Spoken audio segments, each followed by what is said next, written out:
The House Higher Education Finance and Policy Committee shall come to order. A quorum is present.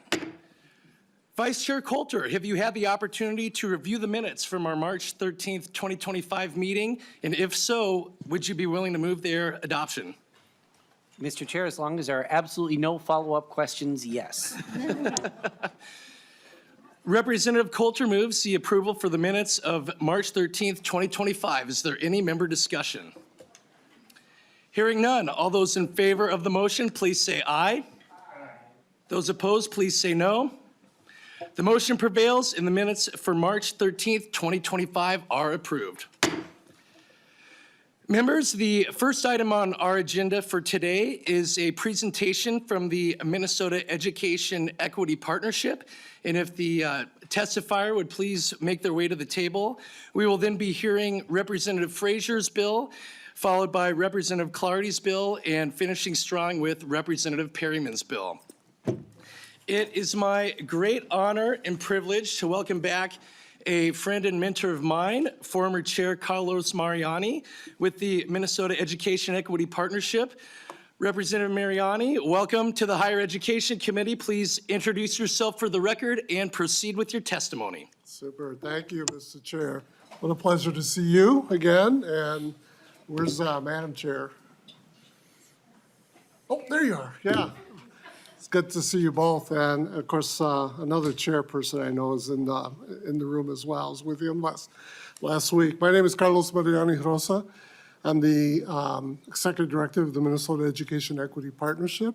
As you heard, members and chairs, as a former member of this body, I got to serve with a number of you, including these three chairs and a fourth chair as well. I keep looking around and oh my goodness, and another one, yeah.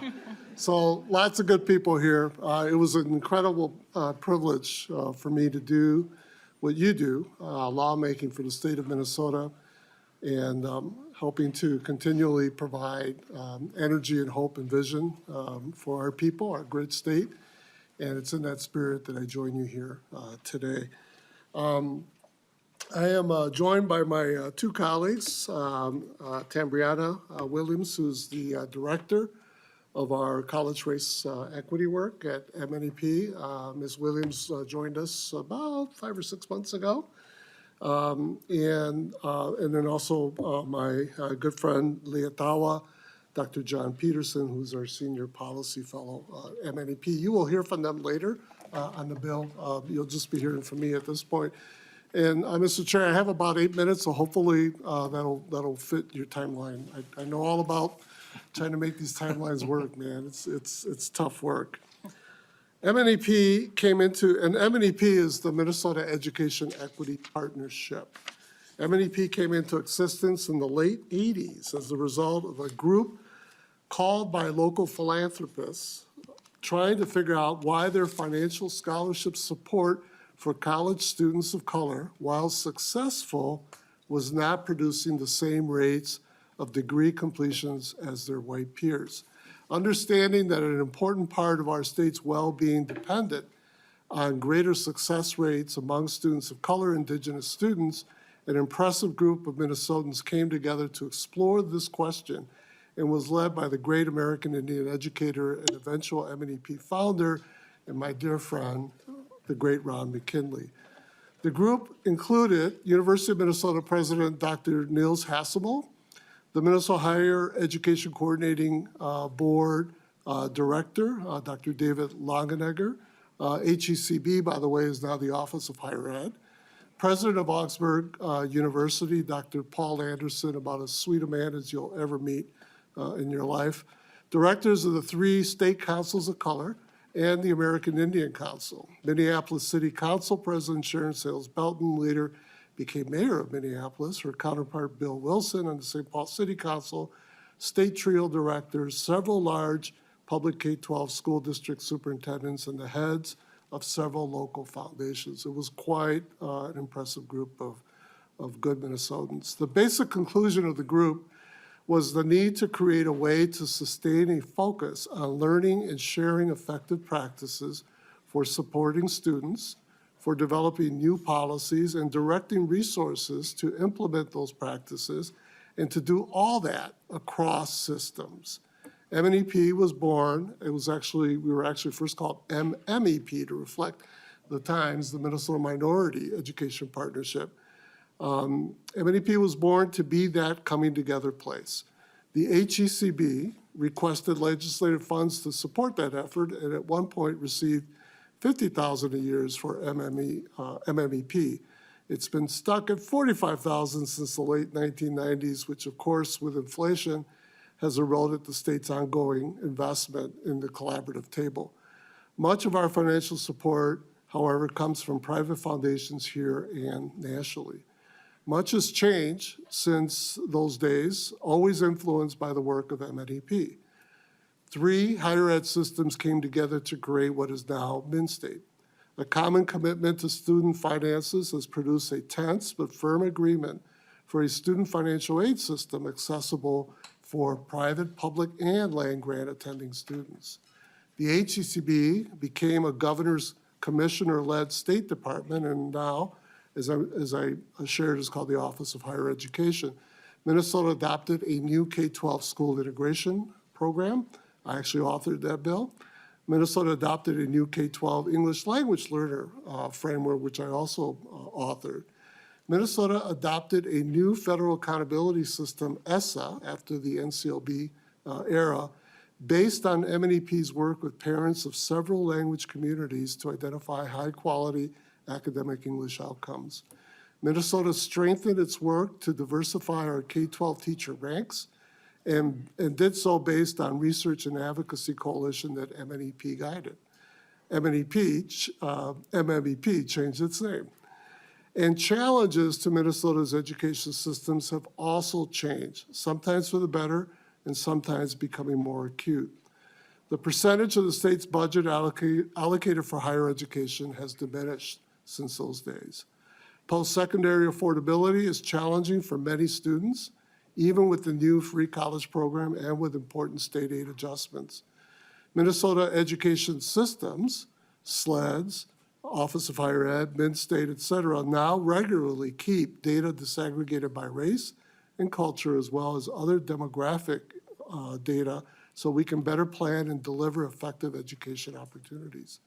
Minnesota college campuses have grown more effective in supporting the diversity of student needs, and by doing so are slowly moving better education attainment outcomes, even as we need to pick up the pace. The numbers of students of color, Indian students in post-secondary has grown, but huge percentages still do not move into higher education from our K-12 systems, and disparities in accreditation outcomes continue. Our K-12 schools continue to have some of the largest gaps in student outcomes across the nation. So, MNEP continues to be a common place for learning and sharing. We draw educators, administrators, nonprofit providers, students, and their families into ongoing engagements on how to make our schools and colleges better. Together, they conduct research, like the State of Students of Color American Indian Students report we issue every 4 years or so that identifies promising pedagogies and reports out where we are at as a state with student success. We maintain a research collaborative table to guide that work that draws from both post-secondary and K-12 institutions as well as community groups. Together, they also develop policy briefs and recommendations for state action, such as the Minnesota Reducing Racial Disparities in College Completion Brief that Dr. John Peterson, I believe, is sharing with the committee today. Together, they also form a College Race Equity Advisory Committee that convenes community-based conversations to lift up the importance of education in Minnesota, such as the College Campus Race Equity Series, one which we held recently at Minneapolis College, and prior had held at Moorhead State, Concordia College in Moorhead, Bethel College, the University of Minnesota Twin Cities, and the Minnesota system offices with broad statewide participation from campuses like yours, Mr. Chair, St. Cloud, Mankato, Duluth, and Rochester. Together, we advocate for laws that strengthen our state's mission in education. In 2015, MNEP took part in a bipartisan effort to establish Minnesota's college attainment goals, setting a target, as you know, of 70% of those ages 25 and 44 in Minnesota for obtaining a certificate or degree by this year, 2025. We're actually almost made it. That attainment correlates with increased earnings, lower unemployment, better health, and other social and economic benefits that can drive a strong state. Together, we also provide training for educators through the MNEP Race Equity Training Center for school districts like Hopkins and Duluth and for many charter schools. Through the years, MNEP has worked with both DFL and Republican state administrations, pursuing ways to make our education system effective for all students. MNEP believes a quality education system that can meet Minnesota's need for strong economic and social prosperity and for healthy and just communities is not a partisan issue. For that, our education systems need to keep changing. And we know they want to change and they want to evolve for the better. MNEP exists to help make that happen all across our K through 16, bless you, our K through 16 education systems. Mr. Chair, with that, that concludes my sharing for today. There's so much more to share from an organization that's over 30 years old and that I've been affiliated with for 20 years. So please know I'm available to each and every one of you in the committee for further questions or more information or advice. Appreciate the opportunity to be with you here today, even though I don't want to make it a habit to come to the Capitol very often, but it's really good to be here with you today. Well, thank you for that thoughtful presentation, Representative Mariani. And do we have any member questions? Co-Chair Rarick. Thank you, Chair. Good to have you back. I was going to call you Representative Mariani. It just flows out after so many years. So one thing that we've been doing differently across several committees, actually not just this committee, but we've been looking at each of the nonprofits 990s and audited financials and kind of the salaries of the top highest paid people. And I didn't have that in the packet, so I just looked at it really, really quickly. And the IRS has a 2022 990. So I just wanted to get that on the record because I'm actually impressed and pleased with what I see. So I wanted to point that out too. And you had a gross revenue of $563,000 or so in 22. Your expenses exceeded that. So you I'm not sure how you made up the loss, but you had $942,000 in expenses. So you did have a net loss. But we also looked at, so on the 990 talks about the highest paid people, and you're the executive director, and your salary is completely reasonable. I think it's, we talk about, are you above or below the governor's salary? Because you know why, because as you were here as a member, we talked about that on the subcommittee on employee relations a lot, and you have to get, well, up until the last 2 years, you had to get special permission to pay anybody more than the governor. But your salary is well below that, so that's fantastic. You have 5 employees with the last 990, and maybe you have more. I don't know now, but it looks like 5. And the total government grants that you've gotten is the $90,000, so it's a low percentage of your total. And so I wanted to get that on the record because here's an example of a nonprofit that's doing good work, that is following sort of the parameters of what I would hope to see from a nonprofit. You've got 5 people, no one's getting paid crazy amounts of money. You've got revenue mostly coming from, like you said, private donations, and it looks like you've got some fundraising, so you're working really hard to raise your money. And so I just wanted to get that on the record too, because we've had a complete variety of nonprofits come, and I wanted to give you that accolade and the gold star for this whole session, I think, of really good nonprofits that have come. Although Cook County Higher Ed, I mean, they might get my gold, like the platinum star, but they get a gold star. Well, Mr. Chair. Well, thank you, Chair Rarick. Representative Mariani. Thank you, Mr. Chair, and thank you, Chair Rarick.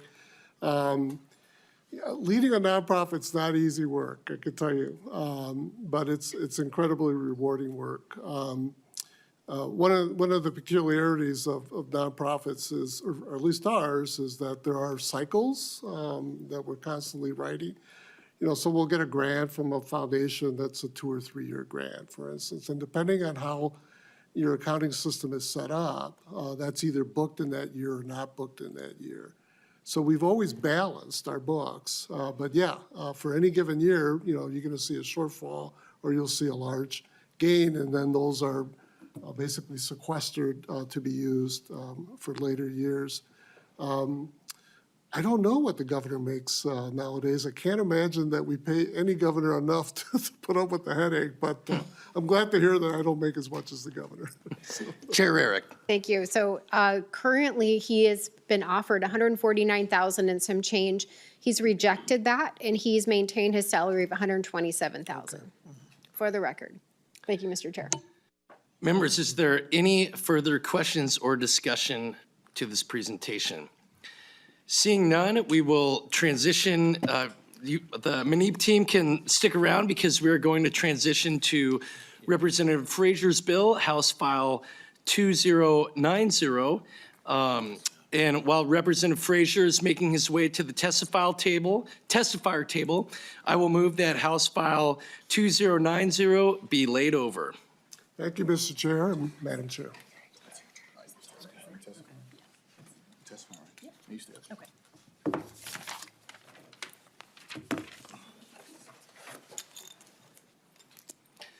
Representative Frazier, welcome to the Higher Education Committee. We're grateful to have you here.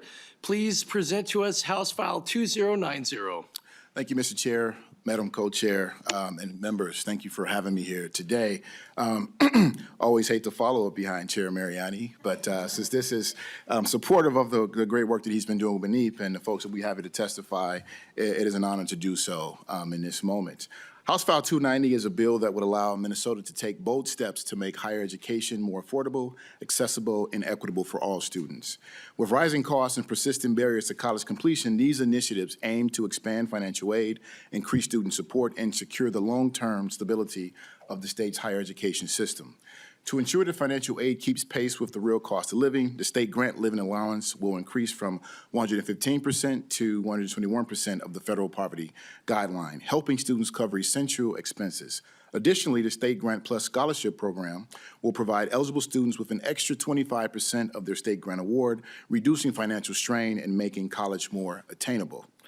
Beyond tuition assistance, the bill also focuses on boosting college access and completion with FAFSA completion grants that will support nonprofits in increasing the number of high school seniors applying for financial aid, ensuring more students receive the assistance they qualify for. At the same time, competitive grants for Pell-eligible student retention and graduation will help institutions develop targeted strategies to support low-income students, keeping them on the path to earning a degree. Recognizing the diverse needs of Minnesota's student population, funding will be allocated for multilingual and culturally relevant educational materials, ensuring that non-English speakers and underrepresented communities have the tools they need to navigate college and financial aid systems. Additionally, continued support for the Minnesota Education Equity Partnership, MNEP, will further advance policies that promote racial and educational equity across the state. To secure the long-term stability of higher education funding, the Minnesota Office of Higher Education will establish a working group on higher education financial stability, tasked with developing sustainable funding strategies. Another working group will review and update Minnesota's higher education attainment goals, ensuring that the state remains aligned with workforce demands and economic growth. Together, these initiatives remove financial barriers, support student success, and strengthen the future of higher education in Minnesota. By investing in students today, the state is laying the foundation for a stronger, more prosperous future for all Minnesotans. And with that, Mr. Chair and Madam Co-Chair, I will allow for my testifiers to testify. Representative Frazier, thank you for that thoughtful presentation on House File 2090. If you would please introduce yourself and proceed with your testimony. Thank you so much, Chair and members of the committee. Thank you for the opportunity to testify today. My name is Tammy Williams, and I'm here on behalf of MNEP. I work as the Director of College Race Equity, and I'm here to express our support for including the Higher Education Attainment Goal Working Group in this bill. So as you heard from Carlos Mariani, for over 20 years, MNEP has been actively involved in higher education initiatives focusing on enrollment, retention, and financial aid reform. We have organized regional and state convenings, consistently hearing the need for increased funding. Our support for the North Star Act underscores our dedication to these efforts. MNEEP established CREAC, which is the College Race Equity Advocacy Advisory Council. This is a statewide multiracial advocacy group dedicated to advancing race equity within Minnesota's higher education systems. CREAC comprises of members from OHE, Office of Higher Education, Minn State, Minnesota private colleges, leaders from various colleges and universities, and several student voices. Notably, CREAC members contributed to developing some of the provisions in this bill. Minnesota's economic success hinges on a skilled and educated workforce. As our state experiences demographic shifts and growing workforce shortages, ensuring that more Minnesotans can access and complete post-secondary education becomes not just an educational priority, but an economic necessity. This working group has the potential to drive economic growth, reduce dependence on social services, and expand opportunities for all Minnesotans by strengthening our attainment goals and aligning them with the industry needs. By bringing together stakeholders from higher ed, the private sector, and community organizations, this working group aims to ensure that our education system prepares students for the jobs of tomorrow. When more students complete college and enter the workforce ready to succeed, Minnesota benefits from a stronger economy, higher earnings, and a greater, more competitive environment and sustainability. At MNEEP, we firmly believe that when students succeed, Minnesotans succeed. Supporting this provision is a wise investment in our state's future. Thank you for your time, and I welcome any questions that you all may have. Thank you for your testimony, Ms. Williams. Please introduce yourself for the record and proceed with your testimony. Mr. Chair, Madam Chair, committee members, my name is Leotawa Dr. John Peterson, and I work with the Minnesota Education Equity Partnership, MNEEP, as a Senior Fellow and Director of Policy. I'm here today to testify in support of House File 2090. Investing in higher education in ways that better support students and systems is a moral and economic imperative for our state. Despite the current fiscal realities that we are facing, it is critically important that we continue to invest in higher ed if we are to achieve the academic and economic goals we have set for our students and for our communities. Over the past 6 years, I've had the privilege of being in relation and community with students, faculty, institutional partners, and staff working at the Minnesota Office of Higher Education and P20 Educational Partnership. And while we may not agree on everything, we do agree on one thing. Our students matter and higher education systems matter. Both matter. HF 2090 seeks to advance provisions in support of our collective agreement about what matters in higher education, whether it be providing additional financial resources directly to students via the state grant, or offering competitive grants designed to help systems and institutions increase student retention and college completion. The purpose of this bill is singular: to uplift the importance of higher education in Minnesota and reduce disparities in college completion with a credential or a degree based on race. Supporting this bill through public discourse about its provisions will serve to increase our consciousness, conviction, and commitment, what we at MNEEP call the 3 C's of change, to do better so that each of us may be better. The health of our state depends upon a higher education ecosystem that can adapt to ever-shifting political, economic, and social realities by tapping into the brilliance of our students. Representative Frazier's bill does that. Thank you, Mr. Co-Chair, Madam Co-Chair, and committee members for providing space to be heard and seen in support of our students, systems, and state. Faftai, Manuelo Aso, and I'd be happy to address any questions you may have about the bill. Thank you for your testimony. Representative Frazier, I understand you have one further testifier today. If they would please proceed to the table, and if you would please introduce yourself for the record and proceed with your testimony. Welcome. Mr. Chair and members, my name is Jama Jigo. Thank you all for the opportunity to testify today. I am a student at Augsburg University, double majoring in international relations and communications. I am also a Capital Pathways intern who is working with NAMI Minnesota during this legislative session. However, I am here today as a student supporting House File 2090 and its provisions on increases to living and miscellaneous expenses, or LME, and the creation of the State Grant Plus Scholarship. Students like myself enjoy benefits of private higher education in Minnesota, including smaller class sizes, specialized undergraduate programs, and particularly at Augsburg, I receive a liberal arts education committed to intentional diversity. Being a student at a private college means that I am able to receive the state grant, which has filled in a large gap between my tuition, meal plans, books, and other costs associated with being a full-time college student. However, I am not a recipient of the North Star Promise Scholarship, and with the current state grant shortfall we all face, I have growing concerns about being able to afford school. When graduating from Anoka High School in 2021, attending school in an environment that promoted unique perspectives and allowed me to discover my vocation in an urban setting was necessary, as I am a commuter student who travels from the northwest suburbs of Ramsey to Minneapolis for my classes. Increasing living expenses that is taken into account in the state grant formula ultimately raises the amount of financial aid I receive that can be used for expenses outside of tuition, which includes cost of commuting. Not having a large financial aid balance has created time for extracurricular involvement and has alleviated my concerns about finances, allowing academics to be a priority in my life. Attending a nonprofit private university has also opened doors for my involvement in the Minnesota Association of Private College Students, or MAPSIS, and my current testimony today, along with advocating for other issues affecting students attending private colleges. Education is a paramount belief for all members of this committee, but for me personally, it has written my story.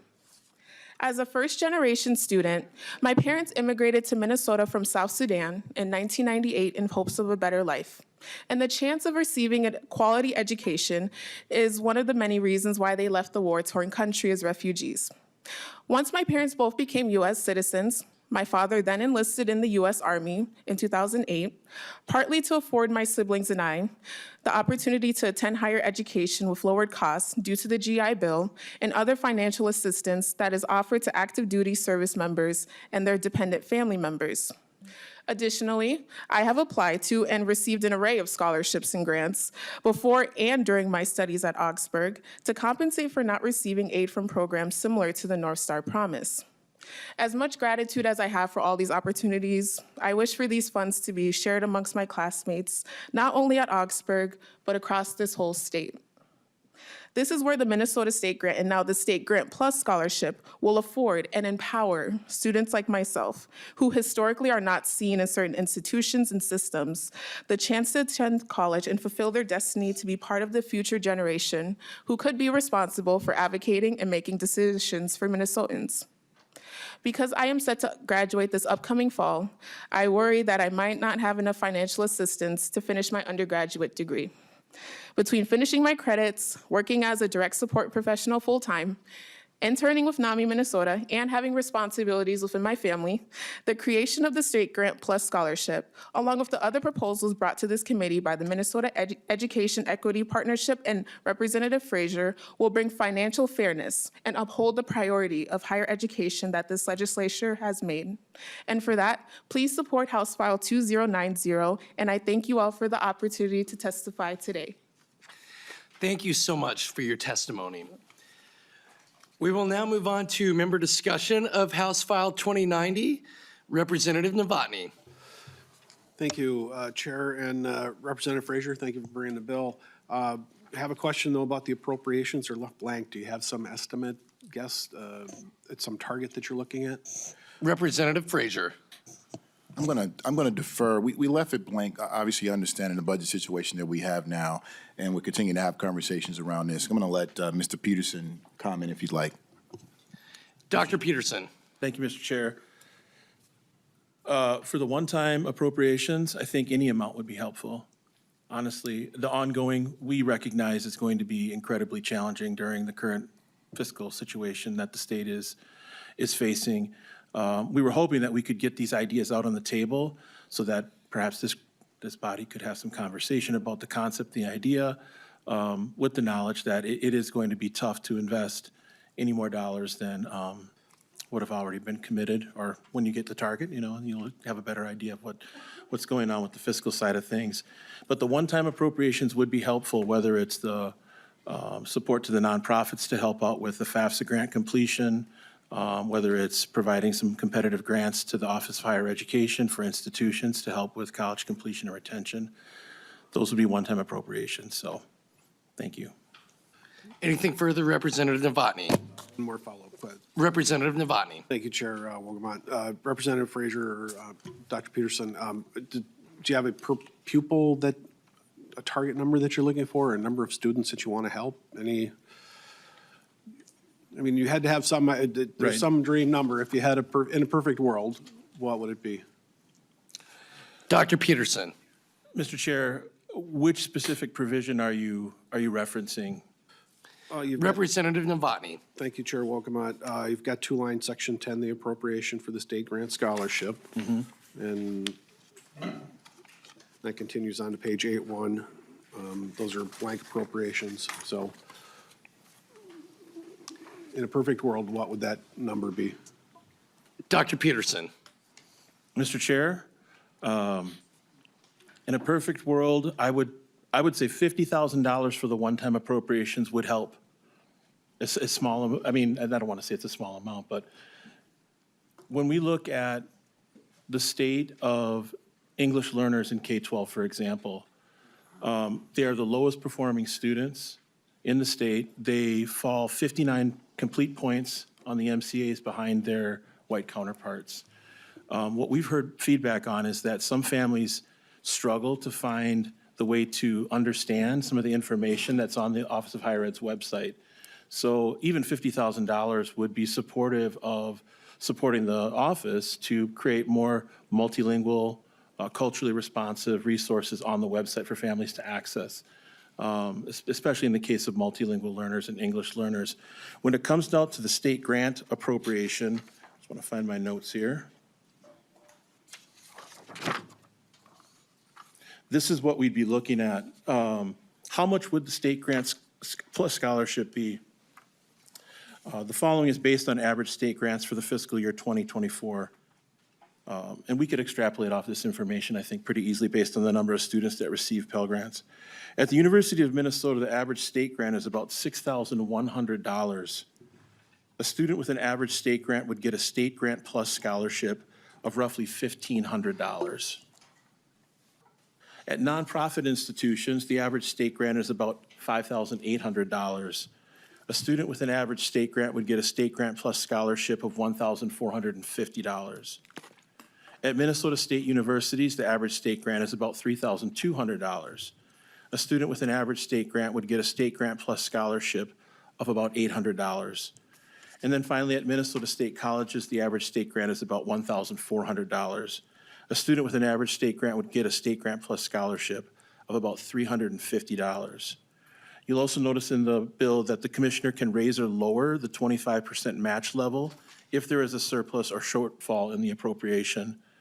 And there's also a requirement to report back the progress of the program recipients. The idea is that it creates a little more parity for students who do not qualify for the North Star Scholarship Program. I know that there was a lot of discussion about the $80,000 threshold. And so it proportionally is a much smaller amount of investment, but serves students that currently lie outside of that eligibility for North Star. Thank you, Chair. We are going back to member discussion for House File 2090. Chair Rarick. Thank you, Mr. Chair. So Representative Frazier, you've increased the LME, and do you happen to, we don't have a fiscal note, so that's a significant change. Do you happen to know about what that would cost? Representative Frazier.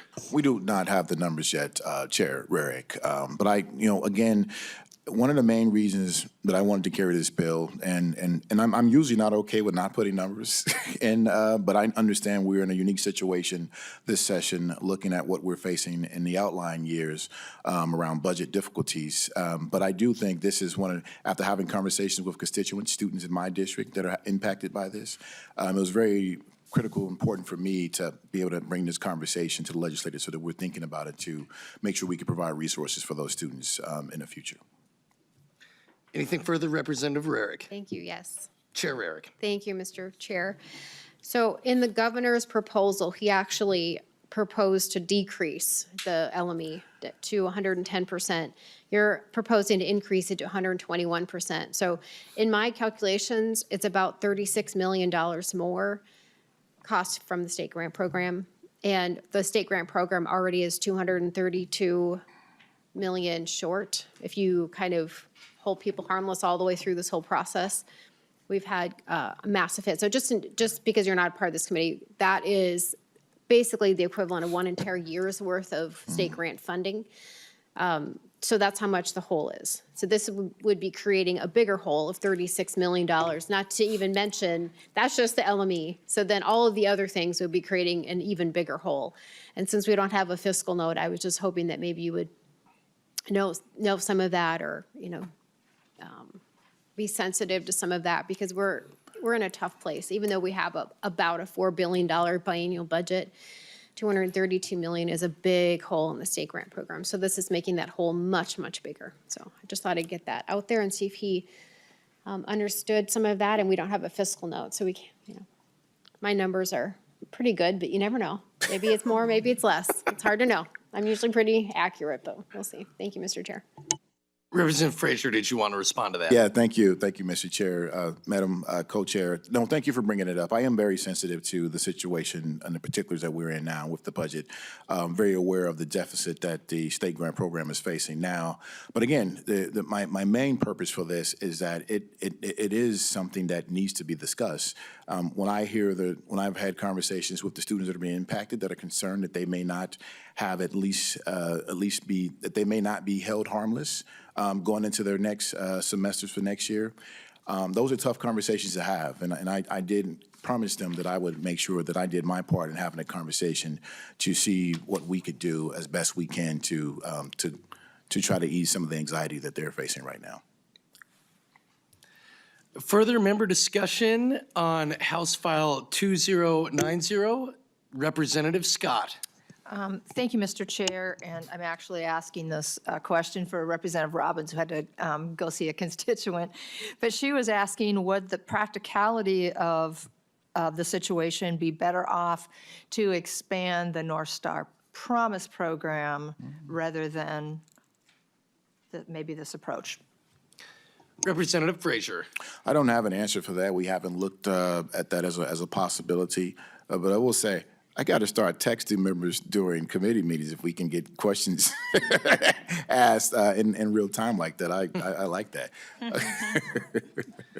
Anything further, Representative Scott?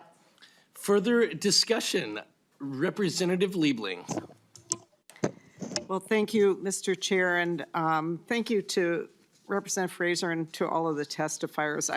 I don't really have a particular question. I just, knowing the financial situation that we have, I'm really glad that you brought this bill forward because, I'm just sitting here thinking about, and thank you especially to the student who came and testified and told her story about how important this is.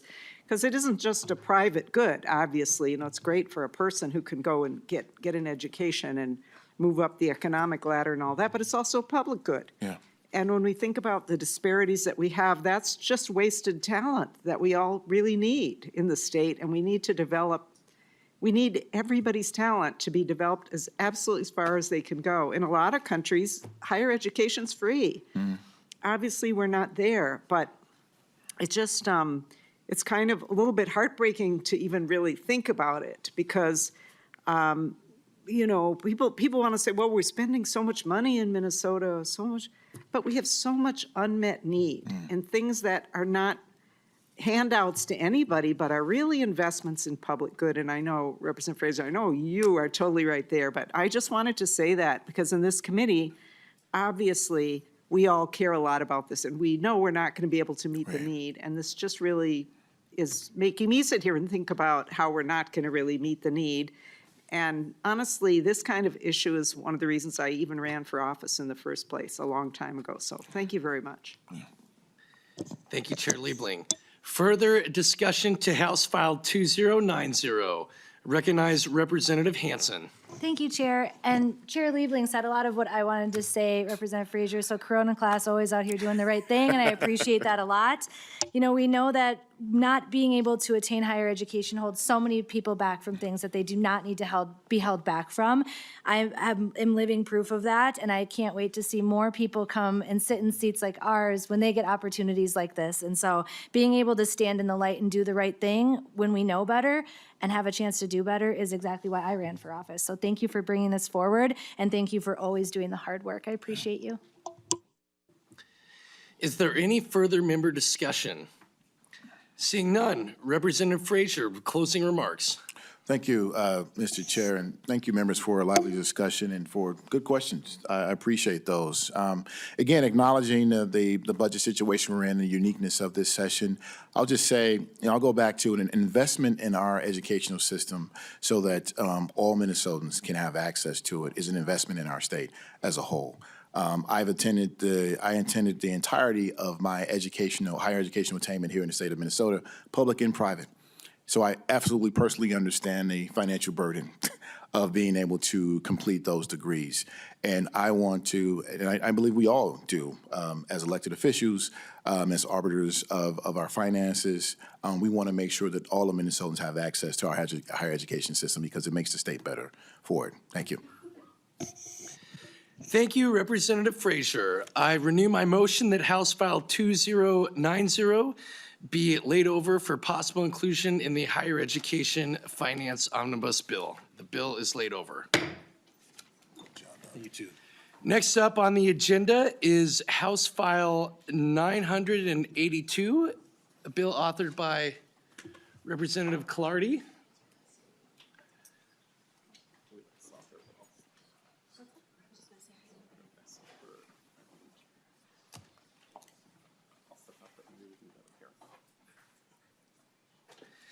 All right, we are going to try to find Representative Clardy.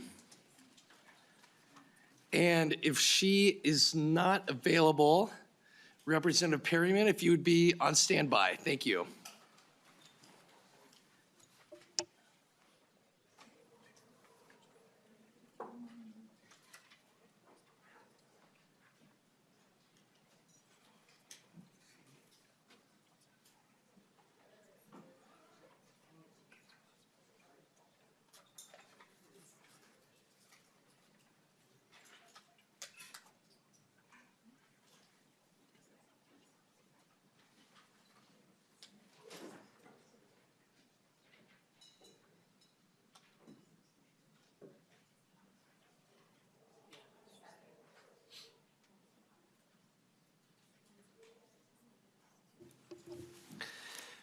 All right, in the interest of the committee's time, Representative Perryman, if you would please come to the testifier table and present a bill that I'm proud to be a co-author with you on, as it is very important for the community that we represent together, and present House File 2229. Representative Perryman, welcome to the Higher Education Committee. I will move on your behalf that House File 2229 be laid over for consideration in the Higher Education Finance Omnibus Bill. That is my motion. Representative Perryman, again, welcome to the committee. Thank you for being here. Please tell us about your bill. Thank you, Chair and members. My bill is pretty simple. It's very succinct. The bill will appropriate $3 million over fiscal year 26 to 27 in a legislative named grant for CentraCare residency program. Pretty simple bill, but what about the what of House File 2229? It's not complicated either. The why of this request is very important. We need to address a crisis facing rural health care in greater Minnesota, where residents face a growing shortage of physicians at a time when the population is aging and requiring more health care. Today, 20% of U.S. residents live in rural areas. Yet, only 11% of physicians practice in these areas, and only 4% of incoming medical students come from rural areas. Furthermore, the median age of a rural Minnesota physician is 59 years old, and 33% plan to leave the profession within 5 years. Therefore, CentraCare has partnered with sponsoring organization, the University of Minnesota Medical School to create several rural residency programs and tracks that directly combat this emergency. By training future physicians to serve rural Minnesota, they can help address the physician shortage crisis facing these communities. Investing in rural training is key to rural healthcare. Simply put, physicians tend to stay where they do train. This August, I am proud to say the new regional medical school in St. Cloud will welcome their first 24 students. We are very excited in St. Cloud about that. To ensure these students fulfill their mission to make rural life healthier, a robust residency program is necessary to train future physicians who will want to practice throughout rural Minnesota. Expanding residency offerings is essential, as the location of physicians' residency training is predictive of where they will ultimately want to put roots down and practice where they have been trained. Developing a physician workforce is a public benefit. While CentraCare and community philanthropic, easy for me to say, partners are poised to support, sorry about that, poised to support, I have a pucker, don't I? Poised to support funding gaps created by innovation and future funding gaps to create growth. The inception of rural-focused teaching hospitals supporting greater Minnesota needs legislative action to bring this transformational opportunity to fruition. The average annual cost to train a resident is $184,000. The public benefit of this impact on the future of the rural workforce and rural health warrants support from the Minnesota legislature. CentraCare and the University of Minnesota have pursued, and they will continue to pursue all available funding streams via sustained federal funding, Medicaid support, and state and federal grants. Despite all these efforts and getting the grants that we might need, each program will operate at an annual budget deficit. I told you the what and the why, and I would like to ask and invite my testifiers to tell you the need and the impacts this appropriation will have. Representative Perryman, thank you for that thoughtful presentation of your bill. If you would please introduce yourself for the record and proceed with your testimony. Thank you, Chair, and thank you, members of the committee. My name is Shaili Prasad. I'm a professor of family medicine and community health at the University of Minnesota. I'm also the Associate Vice President for Rural Health. If you notice in the agenda, it says Jill Amsbury. I'm not Jill Amsbury. Dr. Amsbury is a wonderful pediatrician from St. Cloud who's the assistant dean at our new medical school campus. And I'm going to channel her firstly because in the last few weeks, she's been making calls to candidates who've been accepted into the first batch at the CentraCare campus. 24 candidates from Central, West Central, and Southwestern Minnesota, all rural candidates, brilliant candidates who, some of them wouldn't have gone to medical school just from a proximity to take care of their family and other things. So this is an important determinant. We know that there are two main determinants to make sure that people go to rural practices. One of the best determinants we have across the US is people coming from rural areas, students coming from rural areas. And I think the focus at the CentraCare campus has been very strongly towards that. We have satisfied that. And I'm excited because we do have some residency training opportunities at St. Cloud Hospital and a new one in Wilmer, which just matched its first batch of residents yesterday. So we're all excited about it. But there's still a huge gap. And that gap is something very important to keep in mind because if we graduate 24 students per year from our brilliant, new, wonderful campus, and they leave to go to an urban area, which is likely going to happen. That's how majority of residency training in the US is. They tend to stay in urban areas. That's the second predictor of when a doctor would go to a rural area. The first one is coming from a rural area.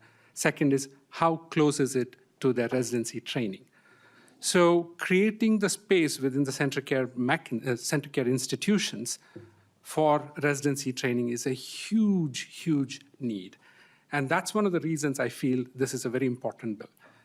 I was a rural doc for many years, and I'll tell you the energy that rural Minnesota has is a very important part of this too.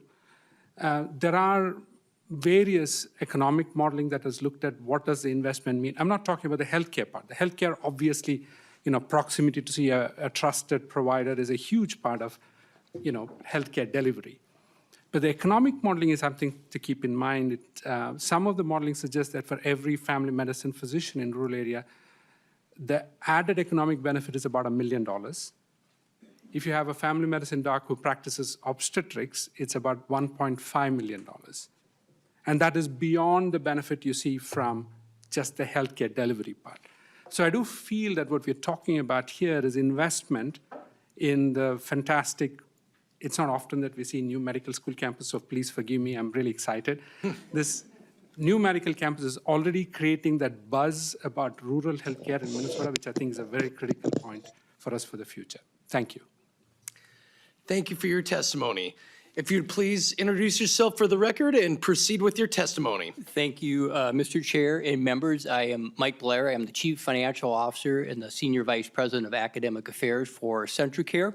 And I'd like to give a special thanks to Representative Perryman and to Chair Wolgamott for their support on this bill. Also, I'd like to thank Dr. Shaili Prasad for his words. If we go back in time, it was about 3 years ago when Dr. Holman, who is the CEO of CentraCare, and Dr. Toller, who is the Dean of the Medical School, had a dream that we could collectively come together to better the health of rural Minnesotans. And I'll tell you, it's just been a wonderful relationship working with Shaili. Shaili and myself co-chair the governance committee over this academic affiliation. Dr. Crawford has been involved, been driving the research side of it. Assistant Dean Emily Lawrence, Chief of Staff, has been deeply involved in that work. CFO Bill Seibert as well. So it's been a really fruitful relationship for us. But many of the things that Dr. Prasad talked about, if we open the medical school, which we will, that medical school will open this fall, and as he talked about with Dr. Amsbury, and the emotion that comes from those students when they get accepted into medical school, and they have the dream of practicing in a rural area, practicing in outstate Minnesota. The challenge that we all have is we can graduate them from medical school, and as most of you all know, they have to go on and train. And those training programs will last anywhere from 3 years to 7 years. So most of the training that we will do will be 3 years of residency program. So if you can imagine, we have 24 students who are graduating every year. And if it's on average, if it's a 3-year residency program, that's 72 slots. So if we don't create those 72 slots, what's going to happen is exactly what Dr. Prasad said, is they're going to have to go elsewhere. And our chance of getting them to come back and practice in rural Minnesota goes down significantly. And I want to add just one other thing there. We want them to practice in rural Minnesota. If they practice at CentraCare, that's wonderful. They don't have to. If they want to go practice at Elamir and Alexandria, if they want to practice in Brainerd, they want to practice in any rural area in Minnesota, we're happy to have them go there as well. But the reality of it is, as Representative Perryman said, is it's very costly to expand those residency programs. And we're estimating by the time we get to 72 residents, that will be an annual structural deficit of $10 million. And the challenge that we have at CentraCare is then we're going to have to divert the funding that would go into our clinical mission into the teaching mission. So we are working very, very hard. Dr. Jesse Roski, who is here with us today, is looking for any opportunities that we have at the federal level to get funding, any grants that we can. We have a $50 million philanthropic initiative out there as well. And we will also, at CentraCare, we will continue to fund this as well. And put that in perspective for you, we will fund over $40 million for the facilities, for the medical school, for the learner housing. And over 10 years, if we don't find additional funding, we're going to put in another $80 million. So over 10 years, CentraCare will be in for over $120 million. So we certainly are driven by this. We have a saying at CentraCare, and that is, if not us, then who's going to do this? And if we don't start it now, when are we going to start it? So with that, I will close my testimony, and Mr. Chair, I will turn it back over to you for questions that you may have of the group. Thank you for your testimony. Are there any members of the public wishing to testify on House File 2229? Seeing none, we will open it up to member discussion. First on my list is Co-Chair Rarick. Thank you, Mr. Chair. So in the previous biennium, there was a $10 million appropriation to stand this up. And I was hoping that you were going to kind of give us an update as to what you used the money for, and maybe even have a little slide presentation or something like we've had from other groups that have come when we've given them considerably less. So I'm wondering, since you don't have that presentation today, can you come back and do a presentation? And you can do it when I have the gavel if you want, and come back and do a presentation as to the $10 million and what it was used for exactly. And then the second part of my question is, you had, I believe Representative Perryman had said it's $184,000 per resident. I'm assuming that's per year, so because it's a 3-year program, okay. And so when I did the math really quick, so if we allocated the 1.5 million, that would be about 8 residents. Am I doing the math correctly? So this would support 8 residents of the 24 per year with the 1.5 million. Mr. Blair. Yeah, thank you. Thank you, Chair Wolgamott. Thank you, Chair Rarick. So we'll send you some information on the details of where the original $10 million is being spent. But just off the top of my head, these numbers will be pretty close. About $4 million of it goes to the startup of the medical school. And part of that is driven by the fact the medical school we've been starting it up for the last 2 years, but we won't start getting tuition until next year. So $4 million is going to the medical school startup. $2 million is going to the residency program. Another $2 million is going to the creation of a rural-focused research institute. And then the last will be for scholarships that we'll see out here in the next couple of years. Anything further, Representative Rarick? Let me look at my notes, Chair. Let's see. Yeah, so last question, and then I'll let lots of others ask questions. So you had mentioned a $50 million philanthropic push that you're trying to do, and $120 million from CentraCare. So what is the all-in? So we gave the legislature appropriated $10 million in the last biennium. So what is the all-in that you're looking at to get this stood up and then go for the next 3 years, which would be the first program graduating? Yeah, great. Mr. Blair. Yeah, thanks, Chair. Thank you, Chair Rarick. So a couple things with that. Back to your earlier question. So for this biennium, we're looking at the total of $3 million or 1.5 million. And that's really reflective of us having to get these residency programs up and started. And they do take a long time to get them going. So we'll see over the next couple of years, we will see roughly about an 8 increase in the residency programs, with the idea by the time we get out to year 10, we should be at 72 total residents. When we calculate what the all-in cost for that will be over that 10-year period, there's going to be roughly about $50 million in structural deficit related to the residency program, but it's going to be much higher out in year 10 because that's when we're up to the full 72 versus the smaller number we have in the front two here. We also have committed to providing academic mission support into the regional campus, and that will also be over that 10-year period, roughly about $20 million. And then the remaining of that is both for the Research Institute, we're estimating over that time is going to be between $5 and $10 million.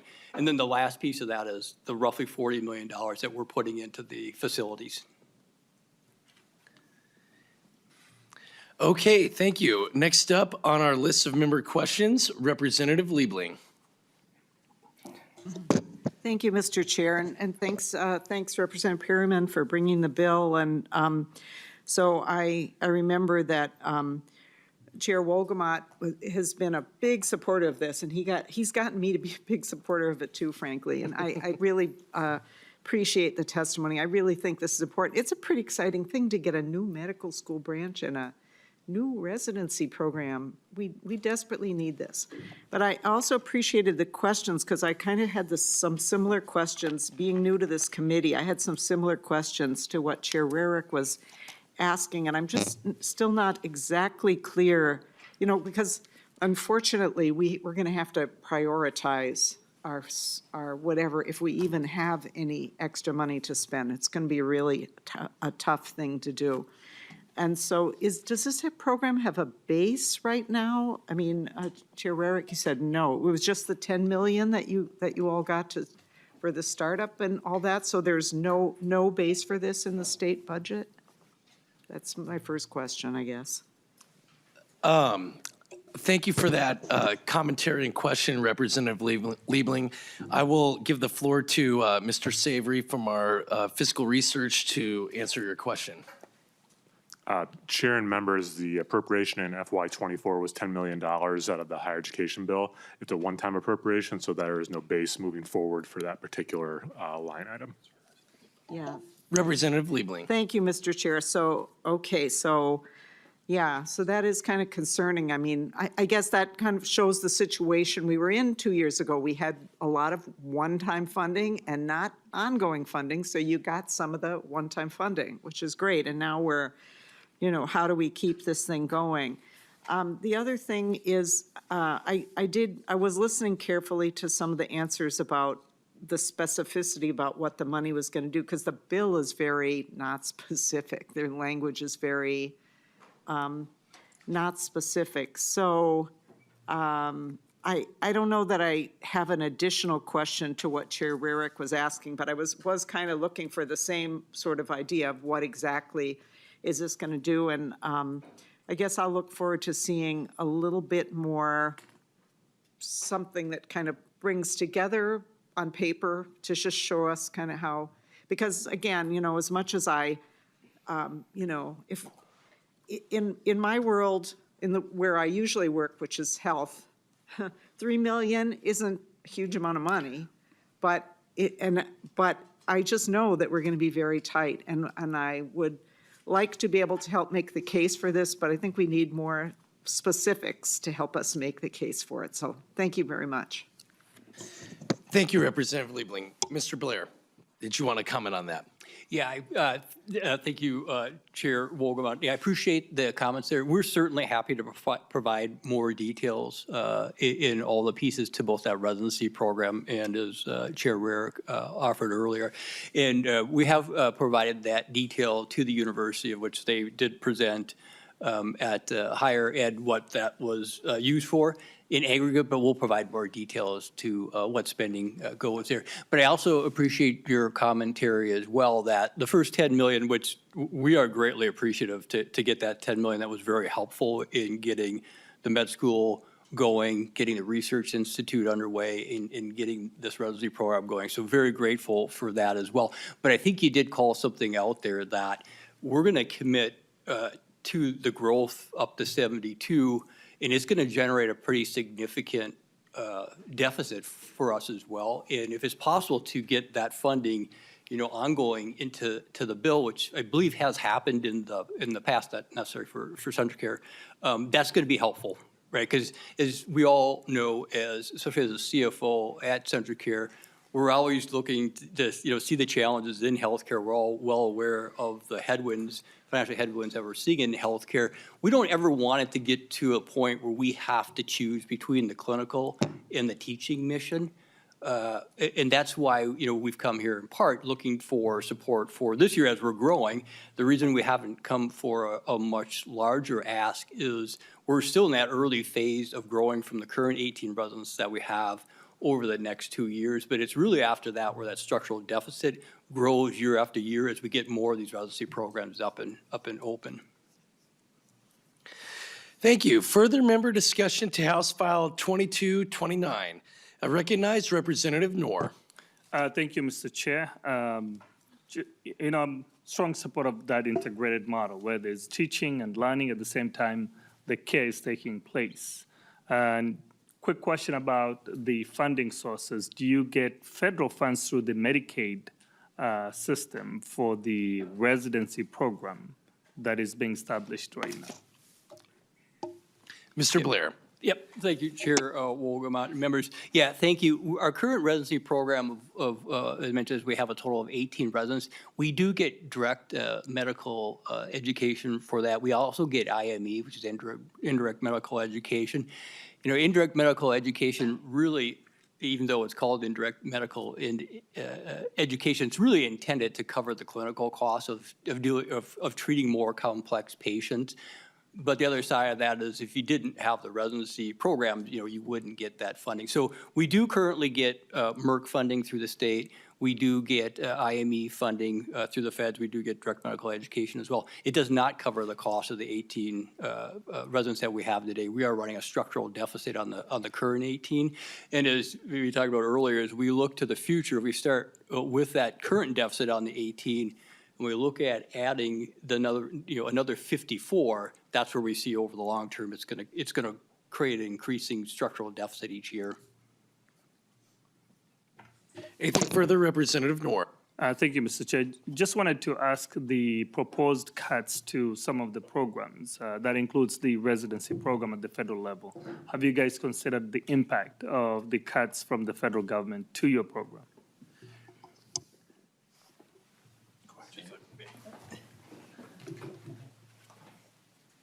We'll call up our expert here, which is Dr. Jesse Roski. Thank you. Please introduce yourself for the record and proceed with your response. Thank you, Chair Wolgamott. My name is Dr. Jesse Roski. I'm an internal medicine physician with CentraCare, and my role is to be the GME medical director, so to develop these new residency program opportunities. So we're very concerned about the cuts we might see at the federal level. The other challenge is some of the programs we propose to make wouldn't be eligible for federal funding even with existing structure of how the funding is allowed. So the hospitals get a certain stipend that they're allowed per resident, and they are capped at a level set in 1997. There are very subtle ways that you can increase that cap through a couple of sections in the Consolidated Appropriations Act that allow us to grow our cap and get stipend for additional slots. But we will not be able to get federal stipend even for all the slots we have. So all along, we've been planning for how we're going to make up that structural deficit. Some of it will come from Merck, some of it will come from our philanthropic opportunities. Some of it we're willing to support with our own operational funds because we believe in this mission. And we believe it's also to the public benefit, and which is why we're here today, hoping to seek all possible funding sources, including from the base. Representative Noor. Thank you, Mr. Chair. No further questions. Further member discussion to House File 2229. I recognize Representative Cleavorn. Thank you very much. And Representative Noor asked one of the major questions. I was concerned about what we do if we lose that federal funding at the top. But then I just wanted to make this statement. The last 2 years, I've had the privilege of leading a task force on aging. And the work that you're doing with this residency program to grow more rural doctors is so important. Next to transportation, it was one of the largest things that we heard, transportation, housing, and getting medical care that they need all across our state. So as we look at this legislation, this focus on care and attention to our patients who are having greater distances to travel to seek medical care and fewer opportunities to have transit to get them there. It's really key, and I'm very excited and proud to support this legislation because this is a desperate need. And the money that you're asking for in the big picture is not great. However, in this budget year, it seems very difficult. So I don't know if we'll be able to help you this year or not until we have budget targets. But the work that you're doing is vital to our state and to the health of our to all Minnesotans. So just thank you very much. I'm very supportive of the work you're doing. Thank you, Representative Cleavorn. Any further member discussion to House File 2229? I recognize Co-Chair Rarick. Thank you, Mr. Chair. In listening to this conversation, I just wanted to add a little bit more context. And because we've walked through Chapter 41 spreadsheets, pretty much every committee hearing that we've had, I just wanted to refresh everyone's memory of where we are already doing residency programs. And we actually had a spreadsheet that kind of put them together, but we have United Family Medicine, which is $1 million per biennium. We have the Hennepin County Medical Center, which is 1.29 million in the biennium, and the Addiction Medicine Fellowship at Hennepin County Medical Center, which is 540,000 for the biennium. So just to put that in context of the 3 programs that we currently support. Thank you, Mr. Chair. Thank you, Chair Eric. If you wanted to respond to that, please state your name for the record and proceed with your response. Thank you, co-chairs. My name is Santo Cruz, Chief Legal Officer for CentraCare Health. And I just wanted to comment on this last point that Chair Rarick pointed out. I was born in one of CentraCare's critical access hospitals. My 5th daughter was born in one of our critical access hospitals. And one thing that we are really bad about, having grown up on a gravel road, I'll just indict myself, we're really bad about asking for help. We are very used to having to do things on our own in rural Minnesota. I did not have growing up a next door neighbor. We had a neighboring farm. And it was a very difficult thing to feel like you needed help. This is an area where CentraCare has come to the legislature saying, we're doing a lot on our own. We are leaning in heavily. We're putting in way more than any other party. But it is a public policy problem. It is a public sector problem that we're confronting. Yes, it's a problem that we hope to address with our business model, with our geography. But as Dr. Roski will tell you, many of these residencies will rotate through non-CentraCare hospitals. And those non-CentraCare hospitals are so excited to see those new residents because they want to recruit them to their practice as well, because they need the help. And so I just want to make sure that Chair Rarick's point is really brought out. There's precedent for this committee to run residency programs in the base for other institutions. CentraCare has had a residency program for many, many years and never asked for the help to do it. We've cobbled together through federal and state and other things. And it is never the right time to come and ask for money. I will agree, it is easier when there's a large surplus, and we're very, very grateful for getting part of that money. But as you heard from the beginning of the testimony from Representative Perryman, those statistics aren't going to change in terms of that 33% who's planning to retire in the next 5 years. And so we do have, the size of our problem is significant, and the size of our request is relatively small. So we're very, very grateful, but we are here to ask for help, which is something that we don't do comfortably in greater Minnesota. So thank you.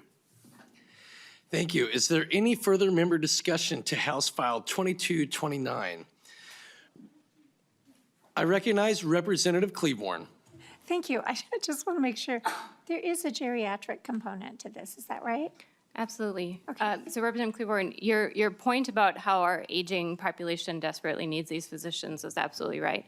So we looked at the needs assessment, everything that we really think is critical to accessing care in rural greater Minnesota, and family medicine is the backbone of that. So the greatest area where we're planning to grow is in family medicine, where they specialize in cradle to the grave. But I think we also need to acknowledge that when we manage to train a full spectrum family medicine physician, they deliver babies. And so I live in a rural area too, right? I am privileged, I'm educated, I have professional connections, and I was a high-risk pregnancy and I had to drive 45 minutes in active labor to deliver my son.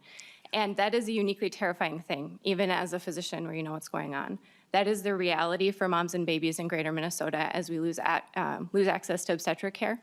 And training full spectrum family medicine is key to that. We also don't have pediatricians in 40% of the counties in Minnesota. That means 190,000 kids in Minnesota don't have access to a pediatrician if they have complex care needs that need to be met locally. For adults, we know that we're seeing spikes in suicide rates in Minnesota, and access to psychiatric care is critical. Right now, in adult behavioral health in St. Cloud, we cannot accept new patients because we do not have enough access to care. There's a critical need for our aging population, where among it's our aging residents where we see the spike in suicide rate. We want to address the needs of access to primary care for our rural residents across the entirety of their spectrum. We want to keep young families healthy in their communities, and we want to keep elderly people aging well in their communities. Thank you. Representative Cleaborn. Is there any further member discussion to House File 2229? Representative Perryman, I want to thank you for bringing this bill before our committee today and express how proud I am to partner with you on the establishment of the St. Cloud Medical School. I would like to bring it back to what you said in your presenting remarks, the statistic that 20% of Americans live in a rural area, but only 11% of physicians practice in rural areas. That is a jarring discrepancy, and by bringing this bill forward and by continuing our state's investment in the St. Cloud Medical School, we can help close that gap and make sure that all of our constituents from all across the corners of the state have the access to the care that they need when they need it. So again, Representative Perryman, thank you for bringing this bill forward. I'm so proud to partner with you on this legislation, and I would like to give you the opportunity to bring it home with some closing remarks. Well, thank you, Representative Wolgamott, and thank you for being co-sponsor with me, along with Representative Backer and Baker on the bill. I think a lot of the good things were already said by my testifiers and my own reps here in this room. So I am not going to get technical as much as speak to local care. In 2018, I was diagnosed with a very aggressive cancer, and I live in St. Cloud. And I only had to drive 15 minutes to get a year's worth of chemo, radiation, test, visits, you name it, it was there within 1 year. And it was so nice to be close. And in that waiting room, when I would wait for my test or chemo, I talked to people that were from Duluth, I mean, really far rural areas, and their husbands in their overalls or whatever were dragging their wives in, and they were just the most inspirational people to travel that far before you had to go to Rochester. And so the local care is part of a treatment. The local medicine that we had is part of the treatment. Because remember, if we can stay local with everything, we'll keep those doctors here, we'll have some great treatment.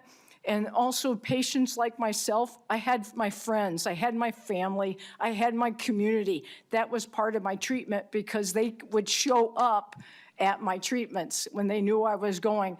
If I went to Rochester, all due respect, that far away, great facility, but I would have been a very lonely person, and my husband would have been ready to kill me because he was very substantial and very supportive to me during my whole year there. So I'm going to end it that way, why I am on this bill with my local representative as well. This will really work well, and we can work it out. I know we can, and the experts to all my sides, please take heed to what they said, and thank you for listening to me and my personal story.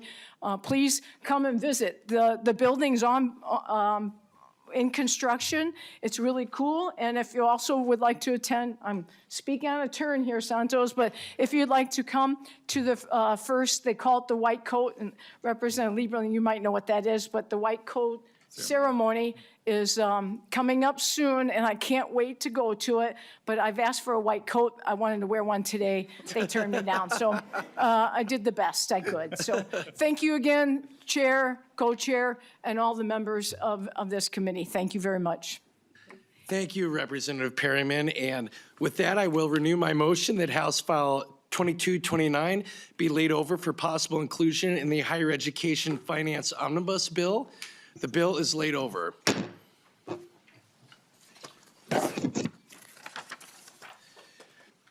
All right, members, the final bill on our agenda for today is House File 982.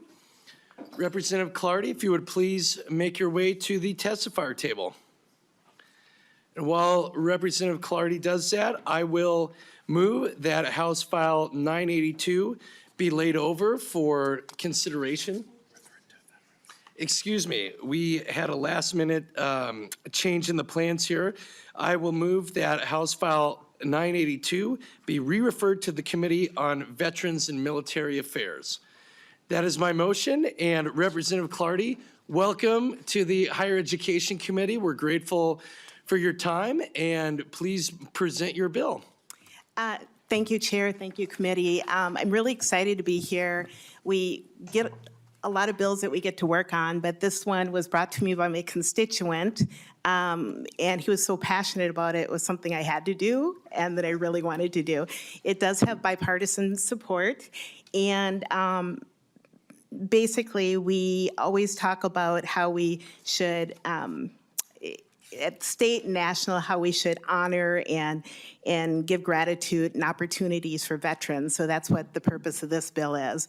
So the purpose of this bill is to establish an education benefit for dependents of our disabled vets that are 100% disabled, 100% permanently disabled from the work that they did to help protect us. So this, I have a bunch of notes here. So basically, it's by them. I'm sorry, for their dependents that are based on them being 100% disabled. And what else did I want to say? That it basically ensures that no dependent of a disabled veteran is held back from pursuing their academic dreams due to financial hardship. And Chair, I do have a couple testifiers here. Thank you, Representative Clardy. Before we proceed to the testifiers, I'd like to note for members that you have an author's amendment labeled A1. And at this time, I'll move that the author's amendment be put, I'll move that amendment so that we can get the bill in the form that the author wants. Representative Clardy, if you could please briefly explain the A1 amendment. Absolutely. I actually spoke with one of your committee members here, and they kind of advised me that I should go to 100% because, again, not being a person that's in the military, I don't know what the classifications are, but they're like, I'm 70% disabled, and look at how I'm presenting. So we are looking at having someone that is 100% disabled versus the 70 that was in print originally. Member discussion to the A1 amendment. I recognize Representative Liebling. Thank you, Mr. Chair. And I was looking at the A1 amendment, and I just wonder if there's a little bit of a drafting issue, because if you just do that amendment and change the number, you get with a disability rating of 100% or more. And I don't know if it's possible to have That is more an than error. 100%. I'm sorry, Chair. Chair Wilgamot.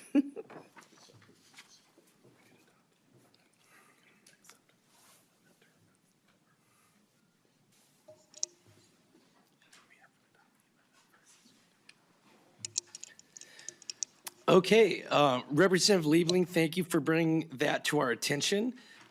We will proceed by adopting the A1 amendment, and then after conferencing briefly with Co-Chair Rarick, we have agreed to waive our pre-filing rule and do an oral amendment.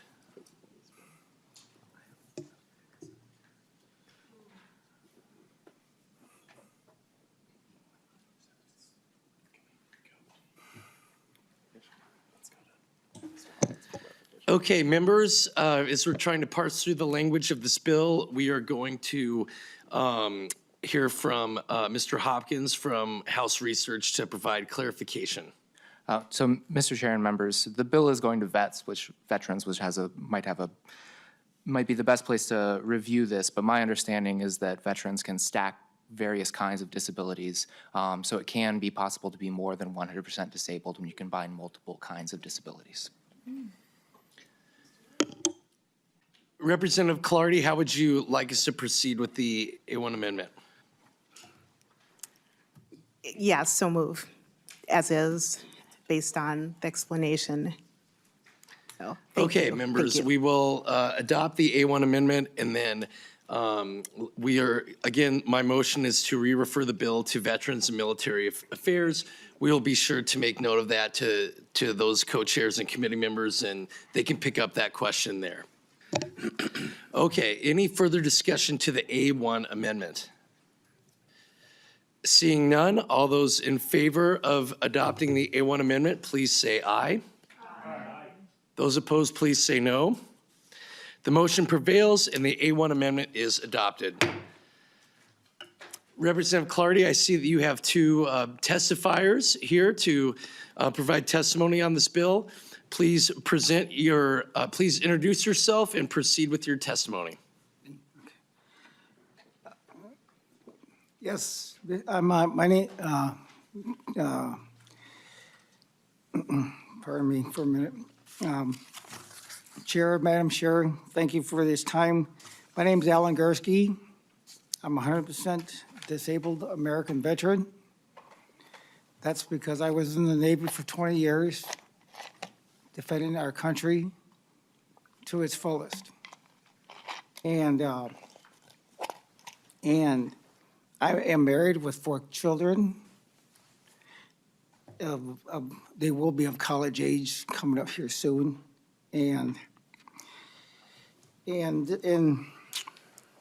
sorry, I'm not very hip with talking with You're people. doing I'm wonderful. sorry. You're doing wonderful. Oh, Please proceed. And let me see, on my notes here. This benefit would be for 100% disabled veterans. Would be a good investment for them people. Not just for me alone, but for all veterans that are 100%.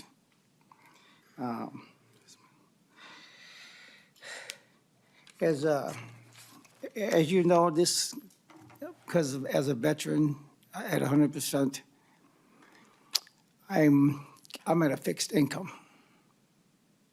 I don't know if people know that or not, but at 100%, you just get so much from the VA and so much from your retirement, and that's would not cover the cost of this college for 4 children. So that's the reason why I come here asking to pass this bill. And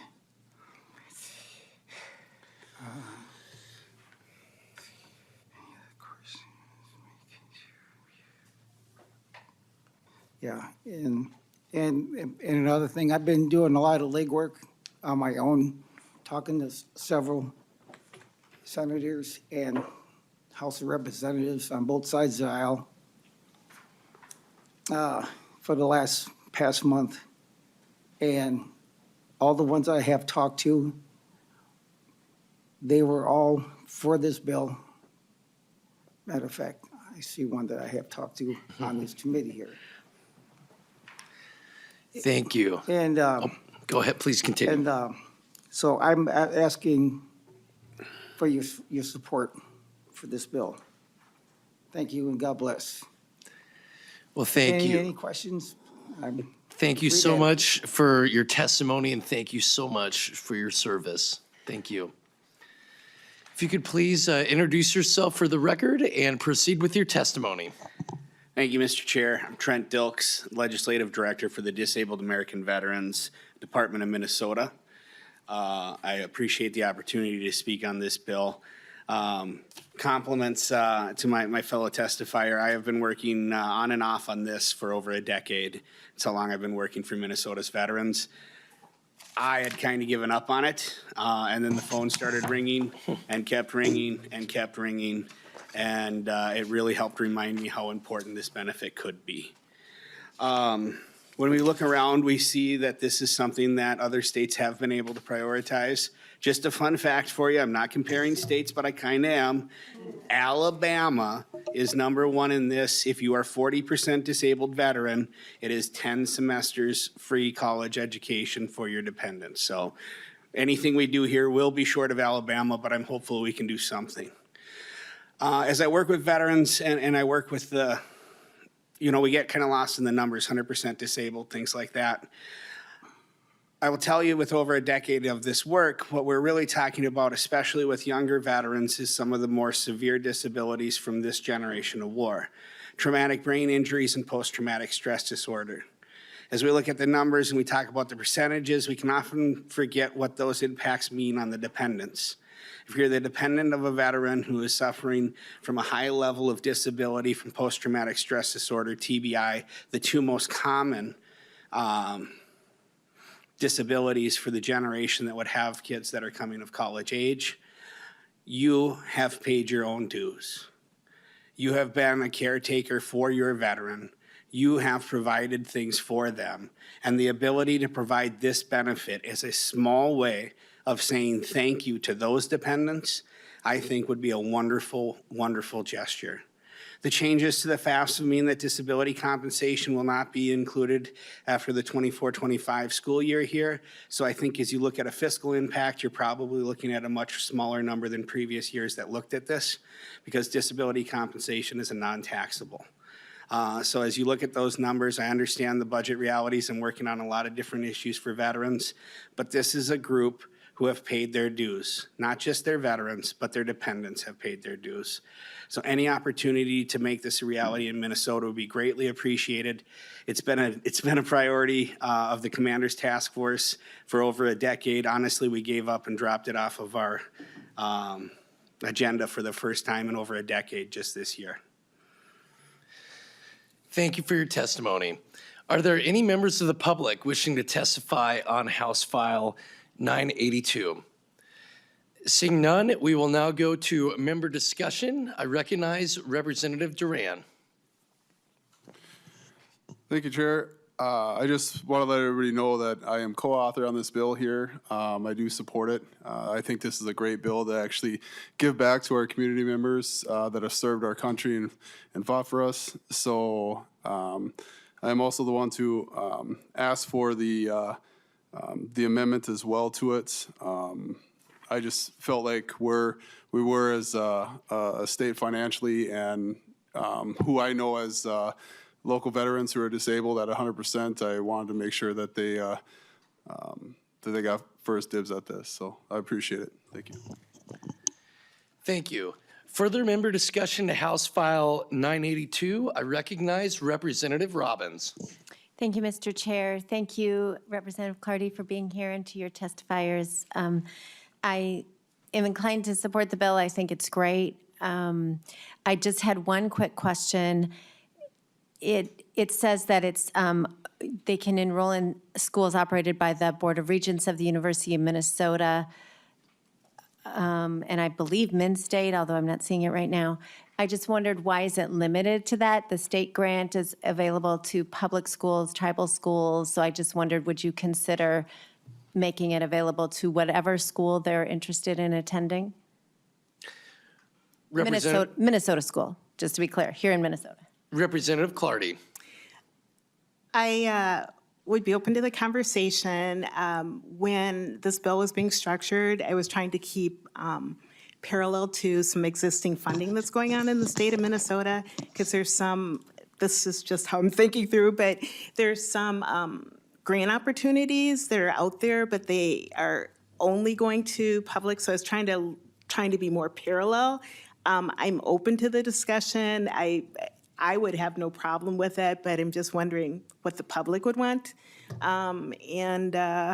Yeah, so. Anything further? Representative Robbins. Thank you, Mr. Chair. Thank you, Representative Clardy. I appreciate that, because the state grant is open to everyone, and it's limited by the amount that students who attend the University of Minnesota Twin Cities, the highest level of public tuition.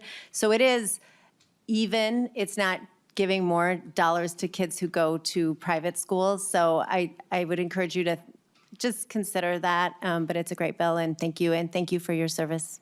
Thank you.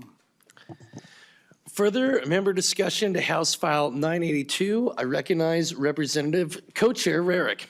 Thank you, Mr. Chair. So as I'm looking at this, we have another misalignment, and I'm looking at Mr. Hopkins. So since we changed it from 70% to 100% in line 1.14, it doesn't align anymore, starting in line 1.18, when it says a few words in, the award is 50% of the actual items. So you have 100% for 100% disability, and it did say 50% covering tuition fees and books and so on for a 70% disability. But now that we've changed it to 100% or more, it doesn't really align.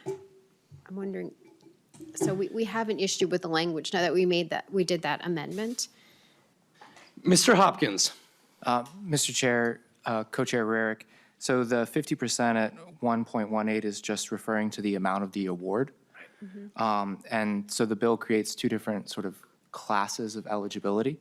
So you can be eligible if you are the dependent of a child of a veteran with a total and permanent disability, and that entitles you to 100% of the actual tuition and fees. You can see that at 1.15. And then if you are eligible because you are the child of a veteran with not a permanent disability, but a disability rating of 100% or more, that entitles you to that 50% award at 1.18. Representative Rarick. I don't know if Mr. Hopkins had more. Oh. Mr. Chair, Hopkins.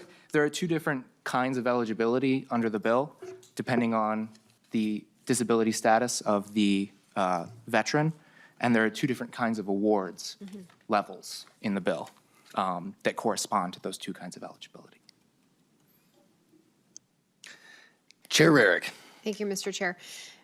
So just something to look at as you go to the Veterans Committee, the two authors of the bill, if you want to keep it at just 50%, since you've changed it from 70% disability to 100% disability or more, because, just something to look at, because you've changed that eligibility, and just something to think about. So, otherwise, I don't have any issues with the bill, and I think we're sending it to veterans, so that sounds great. Thank you.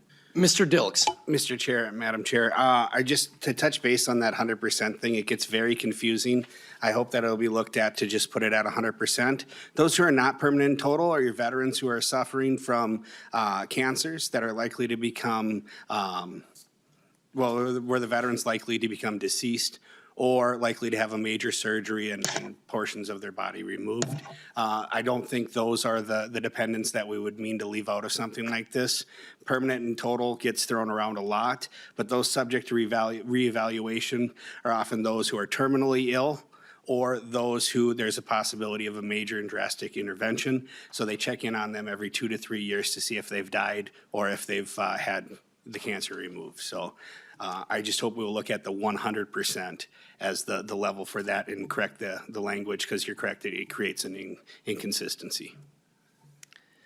Thank you, Mr. Dilks.